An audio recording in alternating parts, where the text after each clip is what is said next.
वास्तविक संख्या के सवालों को हम सॉल्व करेंगे। ये हमारा जो सीज़न है ये पार्ट 2 है। इससे पहली वीडियो में हम वास्तविक संख्या के सवालों को पढ़ चुके हैं। वो सभी सवाल इम्पोर्टेंट थे बोर्ड एग्ज़ाम 2025 के लिए। अब इसका हम पार्ट 2 पढ़ेंगे। इस पार्ट में भी हम उन्हीं सवालों को पढ़ने वाले हैं जो कि आपके बोर्ड एग्ज़ाम में 101% आएंगे। तो आप सभी लोग इन सवालों के भी मेरे साथ लगाएं, वीडियो को पूरा देखें, स्किप नहीं करें। जो बच्चे तैयारी कर सकते हैं, मेहनत कर सकते हैं, वही इस वीडियो को देखें, अन्यथा जो मेहनत नहीं कर सकते वो दूर ही रहें। क्योंकि क्या मतलब आप वीडियो देखें और वीडियो शेयर नहीं करें और वीडियो को पूरा नहीं देखें। जब आप पूरा देखेंगे तभी आपको समझ में आएगा कि सवाल के एक एक स्टेप में हमने क्या क्या बताया है, और आप उसी तरीके से दोबारा फॉलो करेंगे तो आपको सवाल आ जाएगा। और अगर आपने वीडियो पूरा नहीं देखा तो आपको सवाल नहीं आने वाले, क्योंकि इस वीडियो में हम उन्हीं सवालों को सॉल्व करेंगे जबकि बोर्ड एग्जाम 2025 में 101% आएंगे। तो आप लोग मेरे साथ वीडियो पूरा देखें और वीडियो कोशिश करेंगे मेरे साथ ही सवाल लगाएं। और ये वीडियो जब पूरी एंड हो जाए, एंड तक आप पूरा देख लें, तो ये वीडियो आप अपने दोस्तों को शेयर जरूर करें। तो देखिए सवाल आपके सामने लिखा है, पूर्णांकों के निम्नलिखित युग्मों के HCF और LCM ज्ञात कीजिए तथा इसकी जांच कीजिए कि दो संख्याओं का गुणनफल HCF गुणे LCM है। ठीक है, ये चीज़ आपको समझना है। तो हमें देखिए, मैं आपको पहला सवाल दिखाता हूँ। लिखा है 26 और 91। क्या है? 26 और 91। एक बात और बता दूं कि ये वीडियो जो है वास्तविक संख्या की पार्ट 2 है, यानी भाग 2 है। इससे पहले जो वीडियो बनी है वास्तविक संख्या की वो भाग 1 था। उस वीडियो में भी मोस्ट इम्पॉर्टेंट क्वेश्चनों को सॉल्व कराया गया है। इस वीडियो में भी उन्हीं सवालों को हम फिर से पढ़ेंगे जो कि प्रीवियस एग्जाम में पूछे जा चुके हैं। ठीक है, तो आप वीडियो पूरा ज़रूर देखें। बार बार मैं कह रहा हूँ, अगर आपने वीडियो पूरा नहीं देखा तो आपको सवाल समझ में नहीं आएंगे। 26 और 91 में HCF और LCM दोनों निकालना है। ठीक है, तो मैं 26 और 91 को अगर आप कहें तो मैं डायरेक्ट सॉल्व कर दूंगा। अगर आप कहें तो डायरेक्ट सॉल्व ना करूँ, पहले मैं आपको गुणन करके दिखा दूँ, एक एक स्टेप दिखाता हूँ। ठीक है, तो अगर आप 26 देखें तो हम जानते हैं कि 13 गुणे 2 होता है। ठीक है, और अगर 91 देखें तो ये भी 13 गुणे 7 होता है। सही कहा कि नहीं कहा? कहा ठीक। 13 गुणे अगर हम 2 कराएंगे तो कितना हो जाएगा? 26 हो जाएगा। 13 गुणे 7 कराएंगे तो क्या हो जाएगा? 91 हो जाएगा। ये चीज़ आपको समझ में आई कि नहीं आई? इतनी जब आ गई तो मैं आपको ये बता दूं कि आपको हिंदी लिखना जरूरी है। तो आप लिखेंगे 26 के अभाज्य गुणनखंड। ठीक, फिर लिखेंगे 91 के अभाज्य गुणनखंड। जब आपने ये दोनों चीजें लिख दी तो आपको मैंने ऊपर स्टेप लिख दिया, तो आप इसके सामने लिख सकते हैं कि 13 गुणे 2, और इसके सामने लिख सकते हैं 13 गुणे 7। अब आपको मैं बता दूं, जो संख्या एक जैसी है उसे हम ले लेंगे। तो आप देख रहे होंगे 13 एक जैसी है, तो यहाँ HCF जो लिखा जाएगा वो क्या है? 13 है।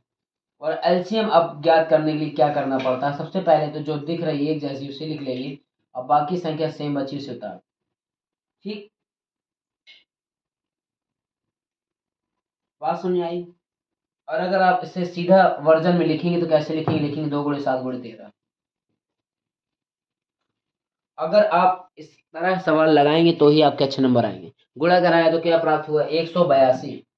क्या प्राप्त हुआ? 182, 182।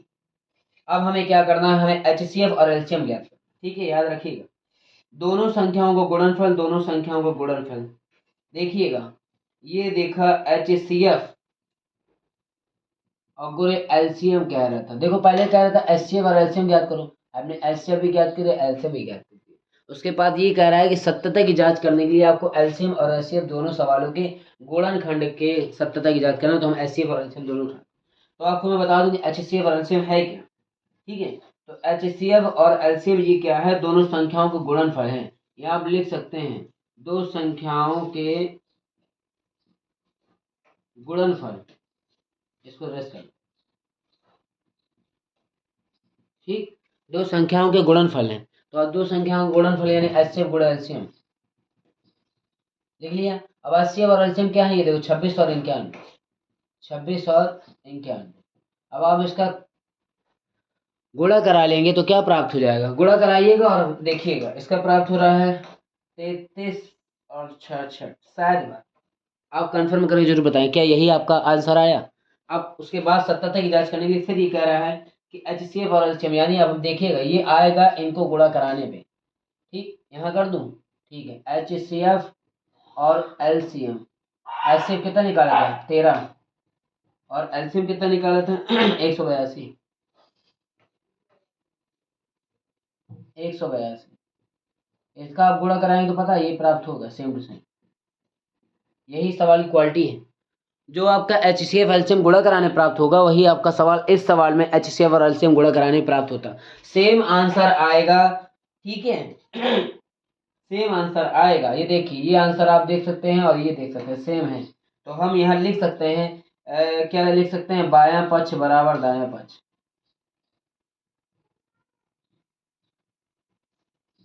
ठीक है, क्या लिख सकते हैं, बायां पक्ष बराबर दायां पक्ष। बात समझ में आ रही है? आप देख सकते हैं, थोड़ा नीचे करना पड़ेगा। ये देखिए लिखा है ना, क्या लिखा है, बायां पक्ष गुणे दायां पक्ष। ठीक, अब दिख रहा है? ठीक है, उतार लीजिए या स्क्रीनशॉट मार लीजिए। ठीक है, स्क्रीनशॉट मार लीजिए या उतार लीजिए, जो भी करना करिए, जल्दी करिए।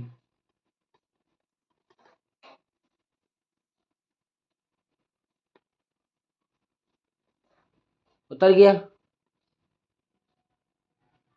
अगला सवाल देखिए, मिटा दे, हटा दे। ठीक, दूसरा सवाल देखिए, 510 और 92। ठीक है, तो 510 और 92 को हम करें अगर से, तो मैं आपको पहले इसके गुणनखंड करके दिखा देता हूँ ताकि आपको कंफ्यूजन न रहे। 510 के गुणनखंड किए तो हमने सबसे पहले इसे 2 से काटा, 2 दूनी 4 और एक उसमें था 2 पंच 10 से 2 पंच 10, फिर इसे हमने काटा 3 से, 3 3 8 24, नहीं 3 से नहीं कटेगा, मुझे थोड़ा सा लग रहा है गलत हो गई कहीं। देखिए जरा, 2 का 2, 2 दूनी 4, एक उसमें गया तो 10 हो, 2 पंचे 10, 2 पंचे 10। ठीक है, फिर 3 से कटेगा कि नहीं कटेगा, आप करके बताएं इसको, कटेगा नहीं कटेगा। 2 का 2, 2 दूनी 4। ठीक है, एक बचा, 2 पंचे 10, 2 पंचे 10। 3 से कैसे कटेगा, 3 से कटेगा 3 सही तो। ठीक है, तो 5 से पहले काटते हैं। ठीक है, 5 से काटा तो पचम 25 और 5 करना 5, और फिर इसको हमने जो कहता कि 3 दूनी 6, नहीं 3 कदम 3, 3 से 21, 7 कदम 7। ठीक है, तो आप इसके गुणनखंड कराइएगा और हमें बताइएगा। ठीक है, तो इसके गुणनखंड जो है, हाँ देखिए याद आ गया नहीं है, इसने ये बाल बच्चे ने सही किया था, और तो बिल्कुल भी हम लोग भी वैसे ही करें। तो आपने करके दिखाया नहीं, लेकिन हम आपको दिखा रहे हैं। तो 3 वो 2, 2 दूनी 4 और 2 पंचे 10, एक इसमें गया 2 पंचे 10, फिर 3 से काटेंगे 3 अट्ठी 24 और एक इसमें गया 3 पचे 15, फिर 5 से काटेंगे 5 में 5 5 7 35, फिर 17 से हम इसे हटा देंगे, मतलब काट देंगे। ठीक है रसगुल्लो, उम्मीद है कि आपको सवाल समझ में आ रहे होंगे। अगला सवाल मतलब इसका सेकंड पार्ट जो है उसे भी हम 2 से काटेंगे। 2 चौको 8 और एक उसमें गया तो क्या हुआ, 2 चौको 8, एक उसमें जाएगा तो 12 हो जाएगा मेरे हिसाब से। हाँ ठीक है, 2 छक्का 12 काट देंगे 6 से, फिर 2 दूनी 4 और 2 तीन 6, ये हमारा अभाज्य संख्या 23 इक्यानवे 23। ठीक है, तो अब हम इसे यहाँ लिख देंगे, इसे हटा दें, आपको समझ में आ गया ये। ठीक है, देखिए तो इसके गुणनखंड जो आए हैं उससे हमने याद कर लिया है। इसके आए हैं 2 गुणे 3 गुणे 5 गुणे 17, इतने ही आए थे ना, और इसके साथ 2 गुणे 2 गुणे 23 आए थे। ठीक है, वही रूल पुराना कि जो मिलता है उसे ही हम लेते हैं। तो आपको मैं बता दूं, इधर पे तो 2 है, ये देखो 2 एक ही, इधर भी 2 इधर भी 2 एक ही है, HCF प्राप्त हो, क्या प्राप्त हो जाएगा 2, और जो एलसीएम है वो बाकी संख्या वैसे ही सेम उतर जाएंगे। 2 गुणे 3 गुणे 5 गुणे 17 गुणे 23, हमने जैसा पहले प्रोसेस किया वैसे ही किएंगे। इसका गुणनखंड आप गुणा करा लीजिएगा, गुणा कराने पे इसका 23 4 60 प्राप्त होगा। तो वही पुराना रूल अभी हम लिखने की ज़रूरत नहीं है, HCF गुणे एलसीएम करना है, हमें पता है जब HCF और एलसीएम करेंगे 510 और गुणे 92 करेंगे तो आपका यही प्राप्त होगा जो आपके सामने लिखा है। गुणा कराने के बाद इसका आया, ये आया। ठीक, 46920 ये आया। अब हमें क्या करना है, कुछ नहीं, हमें 2 गुणे ये करा लेना है। तो देखिए सेम यहाँ हम लिख दे रहे हैं, फिर एक बार HCF गुणे LCM, ठीक है, यानी 2 गुणे ये देखो प्राप्त हुआ। ये देखो कितने सरल तरीके से हमने सवालों को आपके सामने सॉल्व किया है। उम्मीद है कि आपको सवाल समझ में आए होंगे। मिलते हैं अगली वीडियो में, तब तक के लिए अपनी तैयारी जारी रखें। प्लेलिस्ट में जाएं, अपने ही यूट्यूब चैनल को सब्सक्राइब करें और शेयर करें और कमेंट करें। हमने आपके लिए मेहनत से वीडियो बनाई है, आप भी हमें प्यार दें। इस वीडियो में भर मार के लाइक कर दीजिए और इस वीडियो को शेयर कर दीजिए, ताकि ये वीडियो आपके उन दोस्तों तक पहुंच जाए जिनको मैथ से डर लगता है। ये वीडियो देखने के बाद उनका डर ख़त्म हो जाने वाला है। तो आप सब लोग वीडियो को शेयर ज़रूर करें। मिलते हैं अगली वीडियो में, तब तक ख्याल रखें, तैयारी करते रहें।